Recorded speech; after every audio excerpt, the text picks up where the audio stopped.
Assalamualaikum warahmatullahi wabarakatuh. Anak-anak, kali ini kita akan membahas tentang bab asbabul irsi wa mawani'ihi, yaitu bab yang menerangkan tentang sebab-sebab dan batalnya seseorang memperoleh harta warisan. Untuk itu, mari kita baca bersama-sama babnya. Oke, mari kita baca dulu bersama-sama. Bismillahirrahmanirrahim. Lil irsi asbabun thalathatun bila khulfin qurabatun nikahun wa wala wal man'u bi ikhtilafi dinin hasala waridatin rikin wa qatlin musala. Babu asbabil irsi utawi iki bab kang nerangake pira-pira sebabe oleh warisan. Wa mawani'ihi lan kang nyegah waris. Lil irsi iku kedue ahli waris asbabun utawi pira-pira sebab. Salah satun kang ana telu. Bila khulfin kelawan tanpa onone perbedaane pendapat. Qorobatun nomor 1 sebab onone kekerabatan. Nikahun nomor 2 sebab onone hubungan pernikahan. Wawala'u lan onone sebab wala. Jadi sebab-sebab seseorang memperoleh warisan itu ada 3 macam. Yang pertama ada kalanya karena hubungan kekerabatan dengan mayat. Misal, ada orang mati. Kemudian hartanya itu dikasihkan kepada ayahnya. Berarti yang mati adalah anaknya. Itu namanya kekerabatan. Jika orang yang memperoleh warisan itu adalah anak, berarti yang mati ayah atau ibu. Yang dikasih harta itu cucu, berarti yang mati kakek atau neneknya. Itu namanya adalah adanya hubungan kekerabatan dengan mayat. Yang ketiga adanya hubungan pernikahan. Misal ada orang mati meninggalkan laki-laki yang telah dinikahi, berarti laki-laki itu disebut suaminya. Itu kalau sebaliknya berarti yang mati suami, yang dikasih adalah istri. Kalau wala itu adalah orang-orang yang kelompok orang-orang yang memperoleh bagian warisan. Siapa mereka itu? Yaitu mu'tik, asibul mu'tik, mu'tikul mu'tik, dan asibul mu'tikul mu'tik. Mu'tik itu siapa? Seorang laki-laki yang memperoleh warisan karena budak yang telah dimerdekakan itu mati. Misal, ada Johan memiliki budak namanya Maimunah. Dibebaskan Maimunah itu, kemudian belum sempat nikah, sudah kaya raya, namun mati.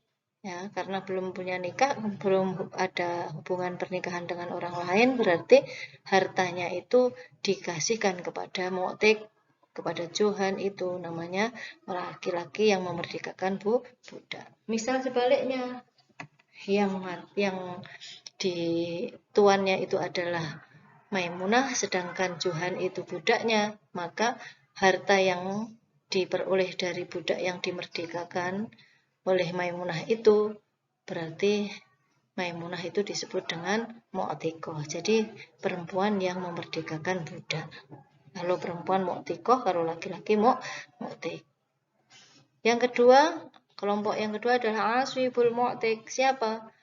Laki-laki yang punya hubungan kekerabatan atau saudara laki-laki dari mu'tik atau mu'tikoh itu. Misal, Johan tadi mempunyai saudara namanya Ahmad. Maka kalau Maimunah itu mati, hartanya harusnya dikasihkan kepada Johan, tapi karena Johan itu sudah mati duluan, maka dikasihkan kepada saudara laki-lakinya, yaitu bernama Ahmad tadi. Itu disebut dengan asibul.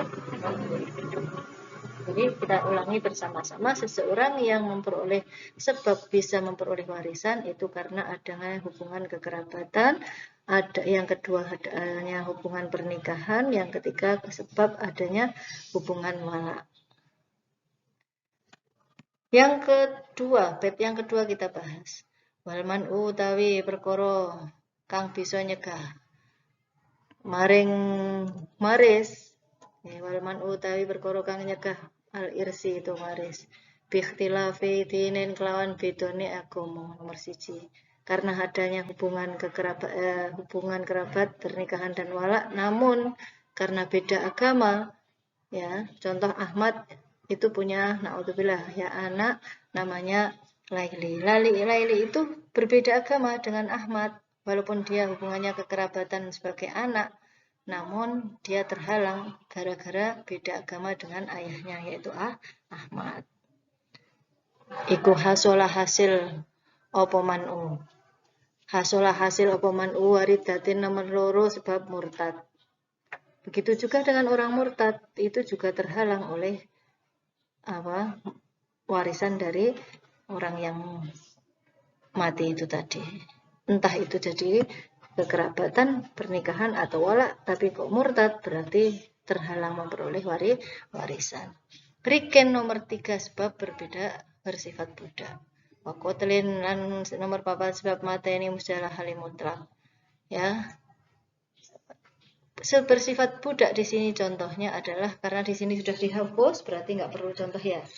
Jadi kalau misal seandainya Laili itu sebagai budak, maka dia tidak memperoleh warisan dari ayahnya yang bernama Ahmad. Tapi karena perbudakan itu sudah dihapus, maka tidak ada contohnya untuk budak.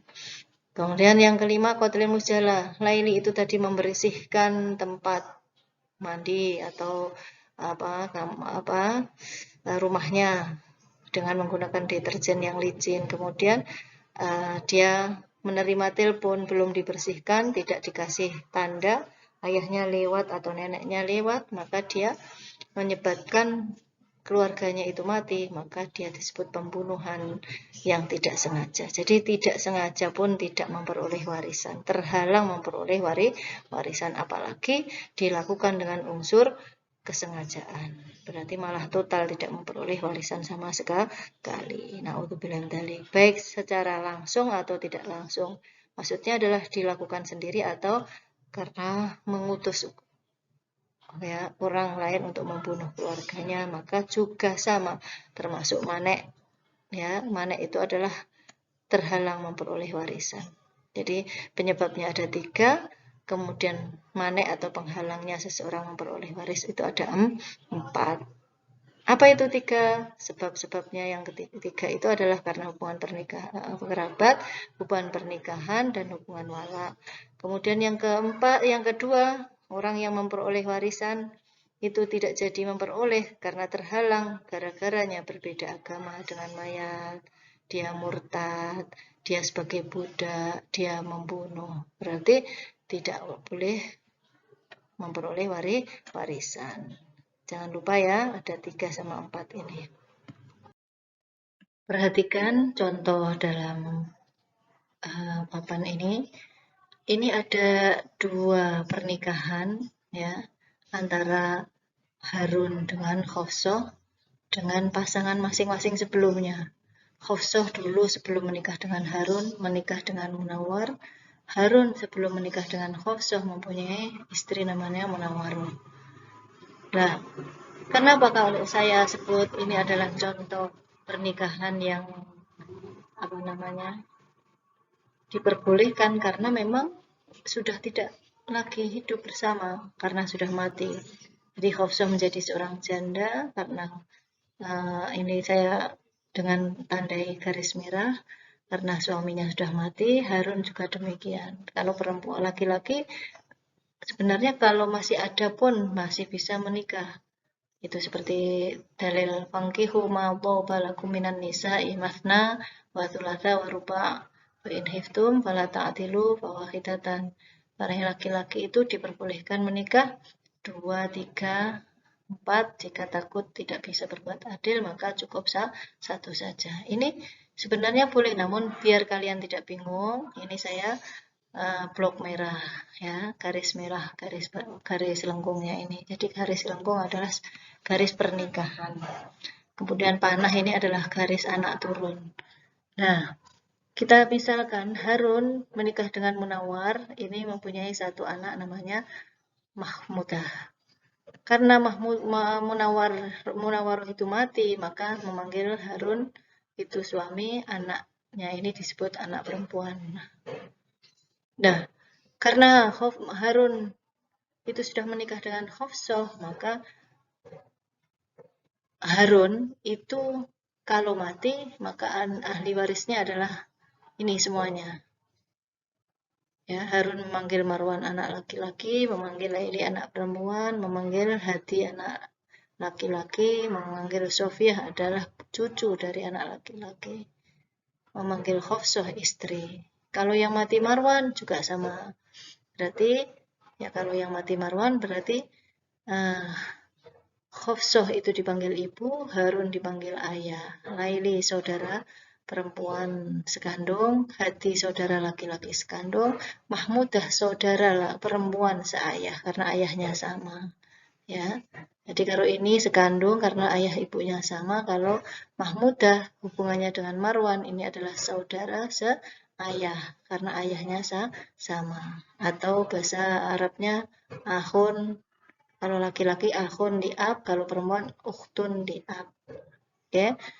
Kemudian memanggil Ahmad, Marwan itu memanggil Ahmad itu adalah saudara seibu karena ibunya sama.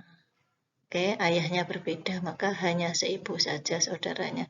Ya, jadi bisa membedakan ya antara sekandung itu berarti ayah ibunya sama, kalau seayah itu ayahnya yang sama, kalau seibu berarti ibunya yang sama. Oke, nah untuk Maimunah dia disebut dengan hubungan waris karena ada keterkaitan hubungan pernikahan, yaitu dia disebut istri. Garis ke bawah itu disebut anak, garis bawahnya lagi cucu, bawahnya lagi buyut, dan lain sebagainya. Oke, kalau yang mati Badriyah, dia memanggil Sofwan ayah, memanggil Sofiyah ibu, memanggil atasnya lagi kakek nenek, memanggil atasnya lagi buyut, begitu seterusnya. Oke, ini adalah contoh dari silsilah yang mana hubungan kekerabatan dan pernikahan. Untuk wala, itu contohnya adalah karena adanya hubungan memerdekakan budak. Oke, selanjutnya kita bahas bab adatul warisin minar rijali wan nisa. Bab berikutnya adalah adatil warisina minar rijali wan nisa. Kita baca bersama-sama. Bismillah dulu. Bismillahirrahmanirrahim. Al-warithuna kullu sab'atu asyar minal fariqaini bi'atin muhtasar. Wal bastu khamsatun wa isruna wa hum al-ibnu ba'dahu ibnuhu kadhafatum. Mahbam fi khalisi dhukuri nazala abun wa jaddun min abin wa in ala wal akhu mutlaqan kadza ibnul akhi al-ammu wa ibnul ammi kullu lali al-warisuna ya, ini kita baca babnya dulu. Babu adatil warisina utai iku bab kang neraken wilangane jumlahe salah satu aja, bilangan atau jumlah sama saja. Piro-piro ahli waris. Utawi iki kubab kang neraken jumlahe utawi wilangane piro-piro ahli waris minar rijali saing piro-piro wong lanang. Wan nisa ilan piro-piro wong wadon. Al-warithuna utai piro-piro ahli waris al-kullu kang sekabehane iku sab'atun ana 5. Iku sab'atu asar ana 15. Iku sab'atu asar ana 15 minal fariqaini saking rong golongan. Bi'atin kelawan hitungan mukhtasar kang ringkas. Jadi perhitungan ahli waris dari pihak laki-laki maupun perempuan itu ada 2 kelompok, ada 2 golongan, ada yang dihitung secara ringkas, itu ada 17. Dihitung secara berikutnya 25 ada, dihitung secara luas. Wal bastu utawi hitungan kang luas iku khamsatun ana 5 wa isruna lan 20 berarti selawe. Wahum utawi warithun iku al ibnu nomor 1 anak lanang. Ba'dahu ing dalam sause ibnu ing dalam sause ibnuhu iku ing dalam sause ibnun iku ibnuhu nomor loro anak lanang. Kada kaya mengkono ibnun Fadum mongko nglanggengno sira. Mahma bi kholisi dzukuri kala ing dalem mangsane murnine wong lanang. Nazala kang sak pengisor sapa ibnen. Abun nuli nomor 3 bapak, wajadun nomor 4 jad atau kakek, min abin sangking bapak. Wa in ala lan senajan sak pendhuwur sapa jadah. Jadi hitungan secara ringkas dan luas ini perhitungan ada 2 kelompok dalam perhitungan ahli waris dalam laki-laki maupun perempuan. Yang dihitung secara ringkas ada 17 orang, dihitung secara luas ada 25.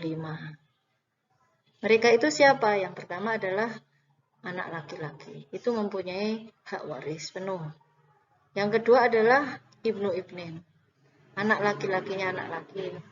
Jika anak laki-laki ini enggak ada, maka hartanya itu dikasihkan kepada ibnen.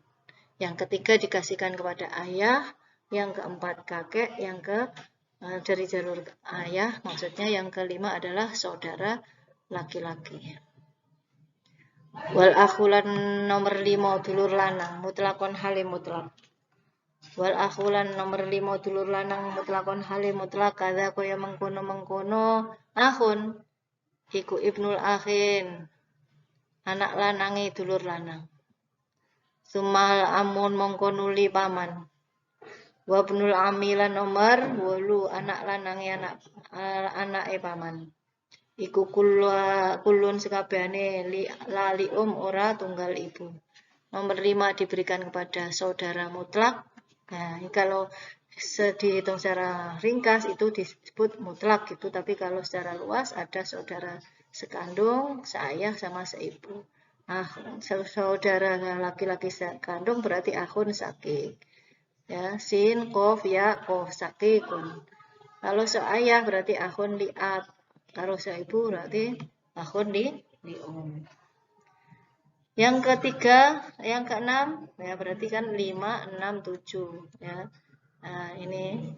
Terus kemudian ibnu akhin juga sama. Ibnu akhin sakit, ibnu akhin li'ab. Am sakit, am li'ab. Paman ayah, paman sekandung. Ibnul am berarti anak lanang laki-lakinya paman, baik itu sakik maupun seayah. Ibnul am li'ab atau ibnu am syakik. Berikutnya kita baca lagi. Bismillah dulu. Bismillahirrahmanirrahim. Zaujun wa mu'tikun wa jaddatun idza adlat biwarisin wa bintu ibnin kadza umun wa bintun zaujatun wa mu'tiqah wa akhirul iddati ukhtun mutlaqah wa aksarul iddati fi nutqil hasal kama ilal basti bi mafhumin wasol. Zaujun nomor 9 zauj. Jadi urutan ahli waris dari laki-laki dan perempuan yang ke-9 adalah suami.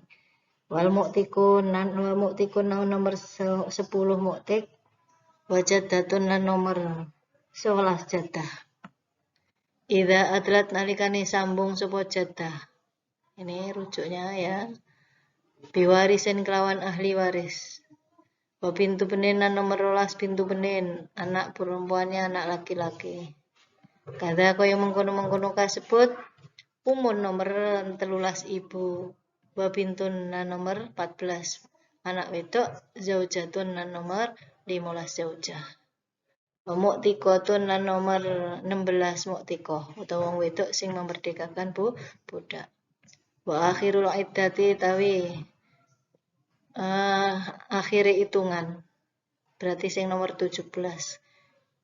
iku ukhtun dulur wadon mutlakon hale mutlak. Berarti dulur wadon mutlak tadi isinya apa? Saudara sekandung, seayah sama seibu. Jadi bedanya dihitung secara ringkas itu yang mutlak itu dihitung sekandung, seayah, seibu. Oke. Nah, jadi ada 17 secara ringkas, kalau secara luas ada 25. Mereka sudah kalian baca satu persatu. Tadi mulai dari anak laki-laki, yang terakhir adalah saudara perempuan sekandung. Wa aksarul iddati. Wa aksarul iddati utawi luweh ringkese hitungan. Wa aksarul iddah ini maksudnya. Ya, wa aksarul iddah ini utawi luweh ringkese hitungan loro. Finutki ing dalam ucapan iku hasola hasil apa aksarul iddah ini iku hasola hasil apa aksarul iddah ini kama kaya dene hitungan ilal basti kang luweh kang apa maksudnya ilal basti maring hitungan kang ombo utawa luas bimafhumin kelawan den fahami wasol tumeka apa aksarul iddah ini. Jadi kalau kita terjemahkan bersama-sama ahli waris jika dihitung secara ringkas itu ada 17, kalau dihitung secara luas ada 25. Hitungan yang ringkas ini mafhumnya sama dengan hitungan yang luas. Bedanya contoh akhun, berarti akhun di sini akhun li'ab sama akhun sakik. Ibnu akhin mutlak, berarti di sini juga ibnu akhin sakik dan ibnu akhin li'ab. Am juga begitu, am sakik dengan am li'ab. Ibnu am sakik, ibnu am li'ab. Tadi ukhtun koh juga sama.